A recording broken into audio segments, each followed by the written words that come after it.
Hello বন্ধুরা, এটা একটা বেলফুল গাছ। এটা আমি মে মাসে কিনে এনেছিলাম। তখন গাছটা এমন ছিল, কয়েকটা কলি দেখে আমি কিনেছি। যখন কলি কটা ফুটে গেছে, ফুল কটা ফুটে গেছে, তারপরে গাছটা এমন লাগছিল মনে হচ্ছিলো কিনেই ভুল করেছি। তারপর আমার খুব মন খারাপ হচ্ছিল। তারপর আমি নিজে গাছটায় পরিচর্যা করে প্রতিবার এরকম গাছ ভর্তি কলি আসে।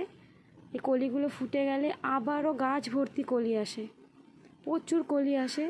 আমি নিজে বাড়িতে নিজের ঘরোয়া কিছু টোটকা, ঘরোয়া সার, ঘরে বানানো, যেগুলো বাড়িতেই বানানো যায়, তাই আমি অ্যাপ্লাই করি। আর গাছটায় তোমরা 8-9 ঘন্টা যেখানে রোদ থাকে সেখানে রাখবে, আর দুবেলা জল দেবে গাছটায়, আর কিছু সার দেবে, যেগুলো আমি পরে বলে